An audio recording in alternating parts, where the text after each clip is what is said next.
Yang terhormat Bapak Kepala Sekolah SD Negeri Chandrawayang yang hari ini tidak bisa mengikuti acara ini dikarenakan beliau ada rapat dinas, tetapi beliau sudah mewakilkan kepada salah satu Dewan Guru di SD Negeri Chandrawayang. Singkat waktu, marilah kita buka acara ini dengan ucapan basmalah bersama-sama.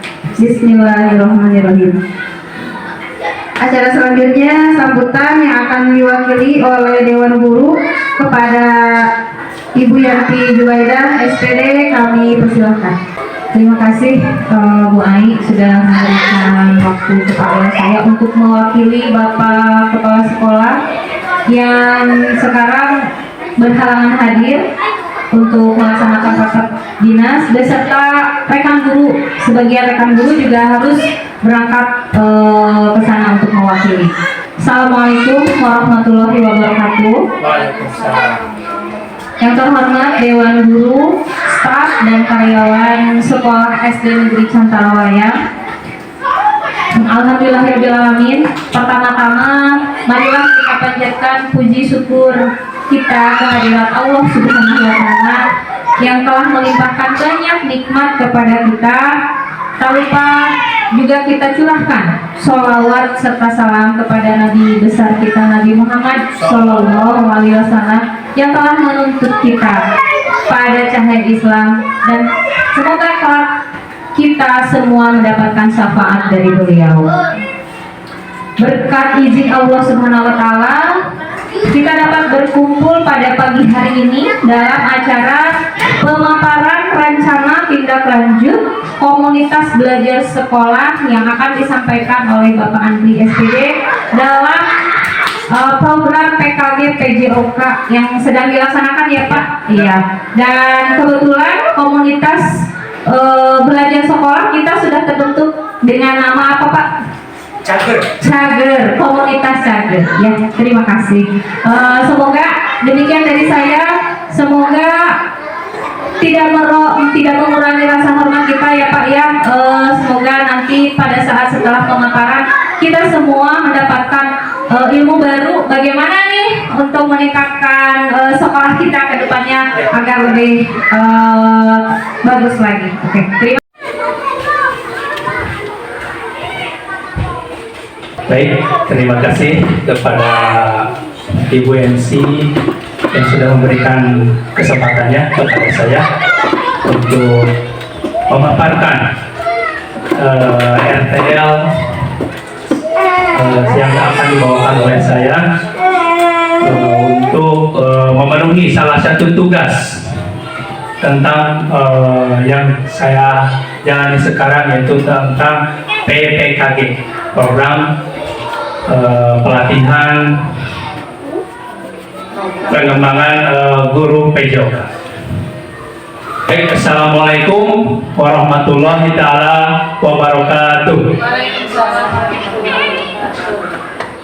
Saya ucapkan banyak terima kasih kepada kepala sekolah yang sudah memfasilitasi untuk kegiatan ini, dan terima kasih juga kepada rekan-rekan guru-guru SD Negeri Chandrawayang, ibu-ibu dan bapak-bapak yang berkenan hadir dalam acara ini untuk mendengarkan atau menyaksikan yang akan saya paparkan tentang proyek penguatan profil Pancasila ya, yang sudah kita ketahui itu adalah P5 ya Bu. Dan sedikit mengulas PJOK ini. Program PKG PJOK ini tentunya bagi saya ini adalah suatu pengalaman yang sangat berharga, karena di mana saya banyak sekali kekurangan dalam dari segi menjadi guru olahraga. Dan alhamdulillah pada kesempatan ini saya diberikan kesempatan dapat terundang dalam acara ini, sehingga saya dapat belajar tentang gimana untuk pembelajaran yang benar terhadap peserta didik ke depannya. Dan ini adalah ada tugas saya. Ada tugas untuk pemenuhan salah satu syarat untuk kelulusan untuk mengisi LMS yang harus diisi dan harus dipenuhi, yaitu tentang komunitas belajar yang tergabung dalam komunitas Cager yang sudah kita buat atau sekolah ini kita buat oleh Ibu Kepala Sekolah dan seluruhnya dengan slogan Cager, yaitu Cantrawayang Bergerak. Nah, oke, kita mulai untuk pemaparan materi selanjutnya yang saya akan paparkan. Proyek penguatan proyek Pancasila yang sudah kita ketahui itu adalah salah satu program pemerintah yang harus kita penuhi dan kita jalankan dalam pembelajaran yang termasuk dalam kurikulum Merdeka atau Kurmer, gitu ya. Nah, di sini saya mengambil tema kearifan lokal. Ya. Tema kearifan lokal. Sudah saya teliti atau bertanya-tanya dari segi kiri atau kanannya, bahwa kearifan lokal ini hampir sudah terlupakan. Hampir sudah terlupakan oleh kalangan-kalangan, kalau saya menyebutnya adalah kalangan atau generasi Z, gitu ya, generasi Z, di mana generasi Z ini sudah hampir sekali melupakan atau tidak tahu sama sekali yang namanya kearifan lokal. Nah, di sini saya akan coba melestarikan kearifan lokal melalui permainan tradisional, ya. Bahwa yang kita ketahui permainan olahraga tradisional itu atau oltrat, gitu ya, kalau bahasanya banyak sekali manfaatnya sebenarnya, yaitu yang pertama itu bisa menumbuhkan rasa percaya diri. Terus yang selanjutnya bisa menjalin kerjasama. Dan yang selanjutnya lagi tentang sosialisasi antar teman.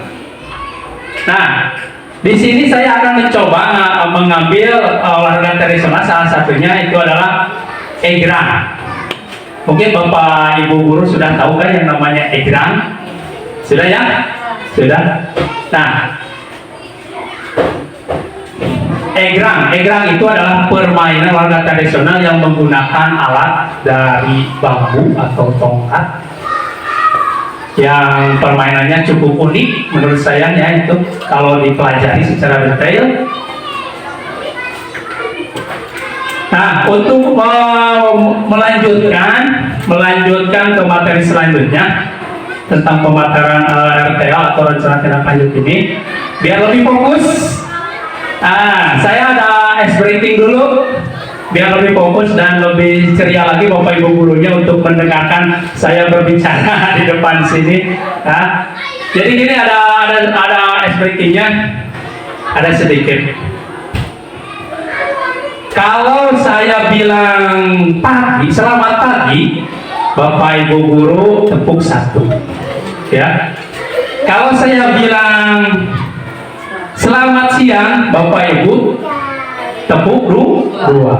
Kalau saya bilang selamat malam, Bapak Ibu otomatis diam, ya, jangan tepuk. Nah, saya akan coba deh caranya, tapi caranya tidak berurutan. Saya akan diacak-acak, ya. Jadi biar konsentrasi atau fokusnya lebih lebih semangat lagi. Siap ya? Siap Bapak Ibu guru? Siap. Oke, kita mulai coba. Tepuk, maaf. Selamat pagi. Selamat siang. Iya, bagus. Tepuk tangan untuk kita semua. Coba satu kali lagi saya tes. Selamat malam, selamat pagi, selamat siang, selamat siang, selamat malam. Berarti Ibu MC terbaik kita kurang semangat. Satu kali lagi ya, siap? Satu kali lagi siap? Iya. Selamat pagi, selamat malam, selamat siang, selamat malam, selamat siang. Ah, gimana ini? Tepuk tangan dulu untuk kita semua. Oke, kita lanjut kepada materi selanjutnya. Nah, untuk rencana tindak lanjut materi selanjutnya, program ini memiliki latar belakang ya, Bapak Ibu Guru. Bahwa latar belakang ini bisa dilihat di depan. Nah, yang tadi sudah hampir dijelaskan semuanya, tapi saya akan jelaskan lagi. Dalam latar belakangnya dalam era globalisasi yang semakin pesat, kekayaannya budaya lokal seringkali terpinggirkan oleh arus modernisasi dan perkembangan teknologi. Jadi jelas yang tadi ya, bahwa hampir anak-anak itu baik di sekolah maupun di lingkungannya hampir tidak mengenal yang namanya olahraga tradisional karena sudah termodernisasi dengan perkembangan teknologi sekarang ya, seperti yang kita ketahui gadget itu ya, ada permainan-permainan yang itu tidak selalu mengadakan atau mengutamakan tentang kerjasama. Itu sendiri-sendiri kan yang namanya game online, nah seperti itu ya. Jadi itu terus permainan tradisional bukan hanya sekedar hiburan ya. Jadi jelas bukan hanya sekedar hiburan permainan ini adalah suatu program bahkan yang termasuk ke dalam kurikulum Merdeka yang dalam ada pelajaran PJOK. Tetapi juga sarana untuk menyampaikan nilai-nilai kearifan lokal, membangun ikatan sosial dan melestarikan warisan budaya yang telah diwariskan dari generasi ke generasi ya. Ini adalah sebenarnya kearifan lokal yang dari generasi ke generasi. Untuk itu, program mengenal dan melestarikan kearifan lokal melalui permainan tradisional ini hadir sebagai upaya strategi untuk mengedukasi terutama generasi mudi mengenai pentingnya permainan olahraga tradisional sebagai bagian integral dari warisan budaya. Melalui program ini diharapkan anak dapat memahami, menghargai dan berpartisipasi dalam pelestarian permainan olahraga tradisional yang syarat dengan nilai-nilai luhur dan kearifan lokal. Yang jelas ya, itu adalah suatu warisan. Kalau ini mau olahraga tradisional itu warisan budaya yang ada di kita.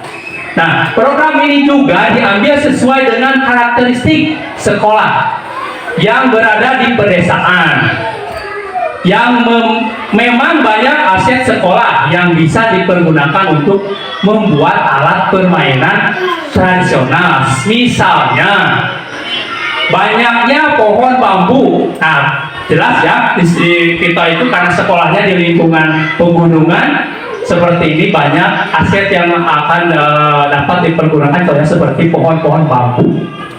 Itu dapat dipergunakan untuk menunjang pembelajaran yang saya akan buat ini ke depannya. Baik, selanjutnya. Nah, tujuannya ini memiliki tujuan, yaitu untuk memfasilitasi pembelajaran PJOK yang tentang permainan tradisional agar pembelajaran lebih menarik dengan mengintegrasikan pembelajaran PJOK dengan mata pelajaran lain yang relevan melalui kombel atau komunitas cager, yaitu candrawayang bergerak. Jadi selalu bergerak kita ya Bu. Shalom.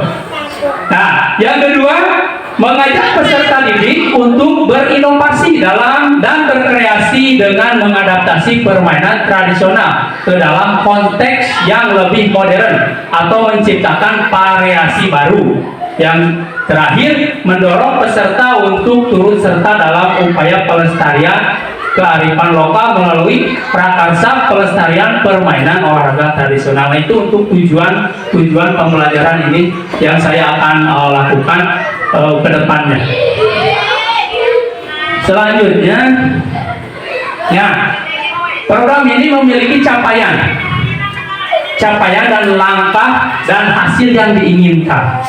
Ya, jadi ada capaiannya dan langkah-langkah yang kita inginkan dalam pembelajaran ini. Yang pertama, capaian meningkatkan keterampilan berkolaborasi dan keterampilan bersosialisasi guru dan peserta didik. Jadi kita itu akan bersosialisasi antara guru maupun peserta didik. Selanjutnya, peserta didik mampu berinovasi dan berkreasi dengan mengadaptasi permainan tradisional ke dalam konteks yang modern atau menciptakan variasi baru. Jadi, walaupun dikatakan tradisional, tapi saya akan buatnya ke depannya itu untuk secara modern, ya, melalui pembelajaran yang saya pelajari di dalam program PKG ini. Terus, peserta didik mampu melestarikan kearifan lokal melalui prakarsa pelestarian permainan tradisional. Terus, yang selanjutnya adalah langkah-langkah. Langkah-langkah ini untuk mencapai hasil yang diinginkan, langkah yang perlu dilakukan adalah: 1.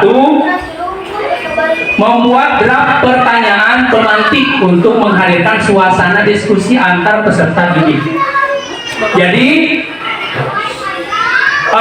membuat pertanyaan pemantik itu ntar kedepannya dalam kenyataannya saya akan membuat suatu kelompok yang akan menghadirkan suasana diskusi yang ramai dan ceria tentunya untuk menunjang pembelajaran ini. Yang kedua, guru menjadi pembimbing yang interaktif agar peserta didik bisa mengeluarkan ide-ide gagasan atau produk yang lebih variatif dalam membuat permainan tradisional. Jadi kita sebagai guru-guru di SD ini, kita akan membimbing tentunya untuk peserta didik untuk lebih kreatif lagi dan untuk bisa menghasilkan produk-produk yang kreatif dalam pembelajaran olahraga tradisional ini.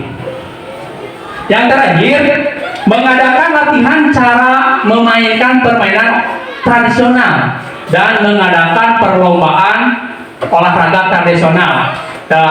Dan ininya egrang yang tadi ya, yang kita akan praktekkan adalah egrang olahraga tradisionalnya, serta mengadakan pameran hasil karya peserta didik dalam membuat alat permainan tradisional. Nah, ini jadi terintegrasi ini antaranya akan ada hasil karya yang kita bimbing dengan semua kelompok belajar ini, ya Bapak Ibu guru, untuk menghasilkan karya pameran atau panen karya kalau disebutnya ya.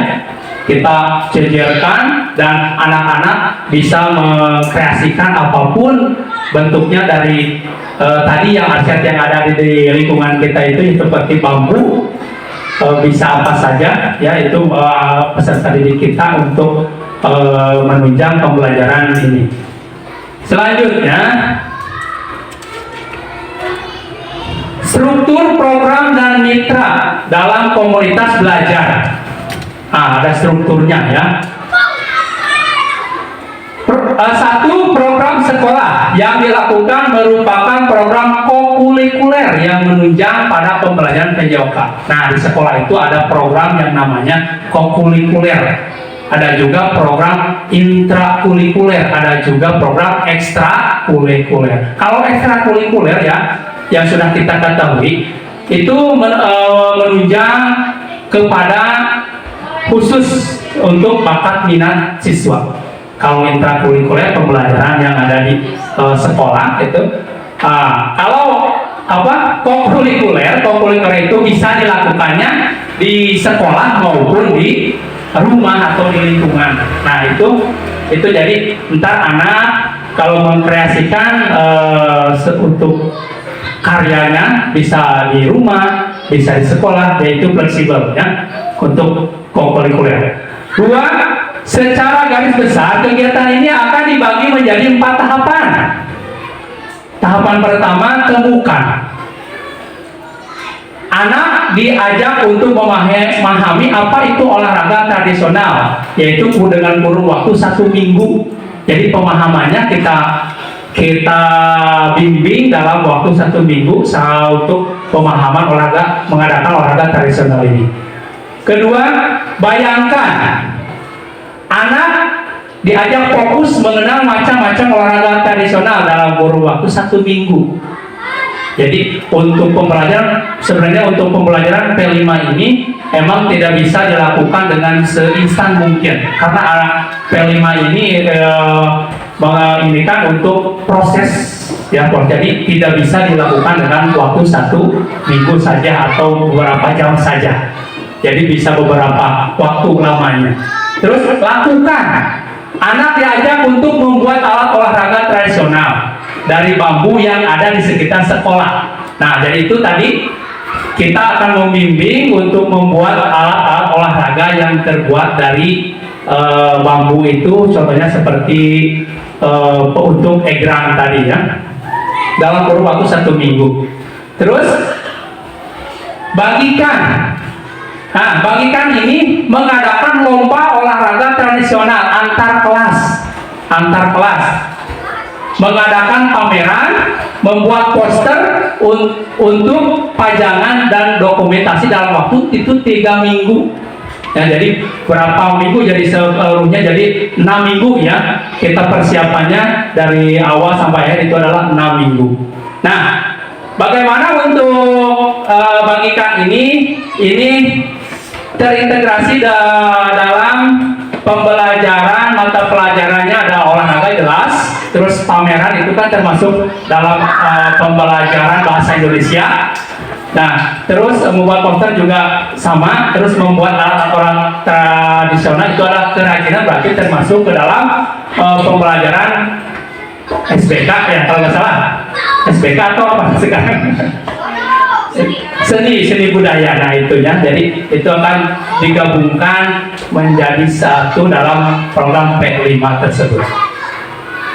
Terus siapa saja yang terlibat? Yang terlibat tentu saja yang pertama ibu kepala sekolah atau bapak kepala sekolah sama guru-guru, orang tua, dan tentunya peserta didik. Nah itu akan semua akan terlibat dalam waktunya. Terus panitia.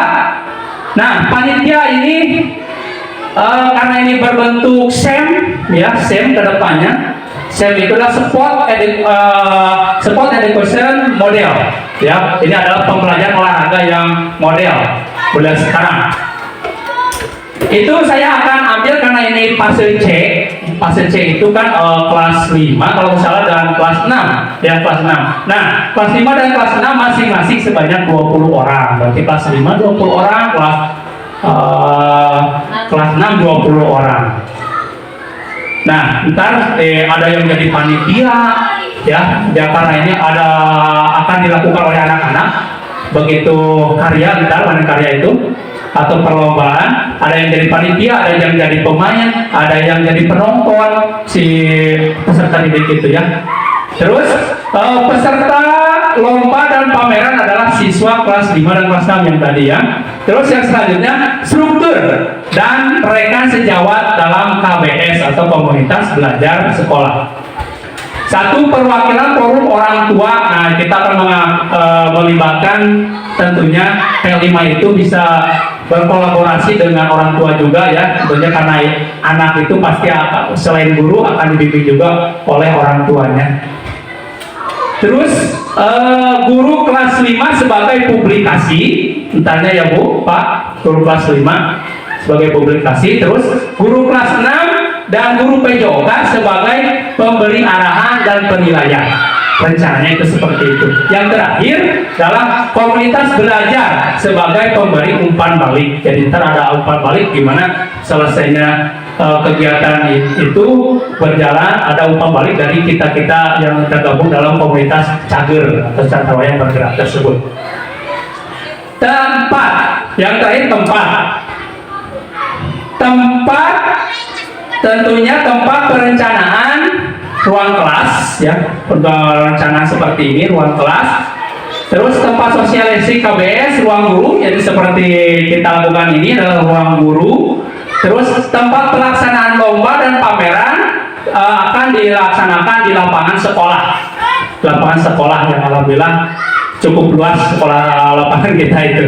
Terus peralatan-peralatan yang diperlukan yaitu seperti kamera, mikrofon, speaker aktif, proyektor, peralatan, ultra, dan lain-lain. Itu adalah peralatan-peralatan yang akan digunakan untuk menunjang pembelajaran ini dari mulai rencana sehingga pelaksanaannya di minggu yang akan selanjutnya datang. Selanjutnya adalah kapasitas yang dimiliki kelas atau sekolah. Dari pemetaan aset yang sudah dilakukan, saya memiliki kapasitas dalam melaksanakan program ini dengan aset yang dimiliki di sekolah sebagai berikut. Karena aset-aset di sekolah itu ada 7 kalau nggak salah. Kalau ya Ibu Kepala, mohon maaf kalau salah, kalau benar ya alhamdulillah. Dan satu, ini pembelajaran ini akan masuknya kepada aset manusia, di mana aset manusia ini kan terdiri kita sebagai guru dan peserta didik, bisa juga orang tua. Terus aset sosial tentu saja akan melibatkan sosial sekitar, karena pembelajaran kurikuler ini bisa dilakukan di kelas maupun di sekolah maupun di luar, itu akan melakukan sosial. Terus aset finansial, tentu saja aset finansial ini sangat penting ya untuk melakukan program P5 ini, karena ini akan memerlukan sekali yang namanya finansial ya tentunya, yang kita sesuaikan dengan kebutuhan itu mungkin. Terus aset lingkungan, nah aset lingkungan ini kebetulan kita ada lapangan, terus ada ruangan kelas, ruangan guru, dan seperti itu, dan banyak aset-aset yaitu seperti yang akan menunjang pembelajaran ini, yaitu seperti bambu-bambu atau pohon-pohon yang bisa dijadikan alat untuk pemain olahraga tradisional. Selanjutnya, rencana evaluasi, ya, pasti ada evaluasi akhirnya. Proses perencanaan membuat format observasi, diskusi, dan diseminasi. Terus yang kedua, proses pelaksanaan membuat rubrik umpan balik untuk seluruh peserta didik yang akan terlibat. Ntar ada umpan baliknya dari kita ya, kepada peserta didik atau didik kepada kita. Metode yang digunakan observasi, diskusi, wawancara, umpan balik, dan refleksi terakhir. Nah itu adalah semua bagian-bagian rancangan dalam RTL yang akan saya lakukan untuk menunjang pembelajaran ke depannya. Selanjutnya, nah ini adalah kemungkinan ya Ibu, Bapak, Guru. Kemungkinan ini akan terjadi. Tantangan waktu. Yang pertama adalah kemungkinan yang akan terjadi adalah ketantangan waktu. Ya, waktunya kan, misalkan hari ini bisa, yang lain bisa. Saya bisa, yang lain bisa. Itu pasti akan seperti itu ya. Terus yang kedua, antusias peserta kurang. Nah pasti antusias peserta ini akan kurang. Nah, terus selanjutnya musim penghujan. Nah ini berhubungan dengan musim, berarti bisa saja musim itu tidak mendukung dengan pembelajaran yang akan kita lakukan untuk karya-karya yang akan diselenggarakan oleh peserta didik kita. Terus yang selanjutnya adalah kesenjangan usia dengan sesama rekan kerja. Nah ini juga penting karena mungkin mohon maaf, ada yang senior, ada yang junior, itu kan pasti akan berperan sebagaimana mestinya. Dan insya Allah mudah-mudahan program rencana pembelajaran ini bisa berjalan lancar seperti mana biasanya. Selanjutnya selain terima kasih ya, selain terima kasih, alhamdulillah, itulah pemaparan dari RTL, rencana tindak lanjut yang saya akan lakukan, dan kombinasi antara komunitas belajar yang tergabung dalam Cagur Candrawayang Bergerak. Mungkin hanya itu saja sementara. Misalkan kalau ada pertanyaan atau yang perlu dibahas oleh komunitas kita, silakan. Kalau saya bisa jawab atau bisa ini kan saya jawab, kalau tidak mungkin kita bersama-sama untuk kolaborasikan untuk pertanyaan tersebut.